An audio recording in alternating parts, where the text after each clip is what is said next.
আসসালামু আলাইকুম শিক্ষার্থীরা, কেমন আছো তোমরা? নিশ্চয়ই খুব ভালো। চলো আমরা জেনে নিই কাম্য মাত্রার উৎপাদন কাকে বলে।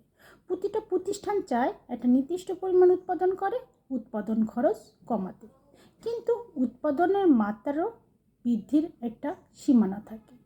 প্রতিটা জিনিসেই লাইফ টাইম থাকে। ধরো ব্রিজ একটা তৈরি করা হলো, আজীবন সে ব্রিজ চলবে না, 100 বছর হয়তো বা 200 বছর। একটা মোটরসাইকেল চলবে, কত কিলো চলবে, কত হাজার বা কত লাখ, এর চেয়ে বেশি চলবে না। ধরো এই ক্লাসে কতটা বেঞ্চ আছে? 25টা বেঞ্চ আছে। 25 জনের বেঞ্চে কতটা স্টুডেন্ট বসতে পারবে? 50 জন। 50 জনের চেয়ে বেশি স্টুডেন্ট বসলে দেখা যাবে যে ক্লাসে বিভিন্ন সমস্যার সৃষ্টি হয়েছে।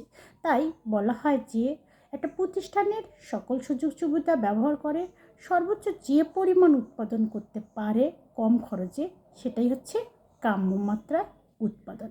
যেমন একজন ব্যবস্থাপক 500 জন কর্মীকে সঠিকভাবে তত্ত্বাবধান ও নিয়ন্ত্রণ করতে পারে, কিন্তু ওই ব্যবস্থাপককে যদি 800 জন কর্মীকে তত্ত্বাবধান নিয়ন্ত্রণ করতে বলা হয়, তাহলে দেখা যাবে যে কর্মী তো সঠিকভাবে কাজই করবে না।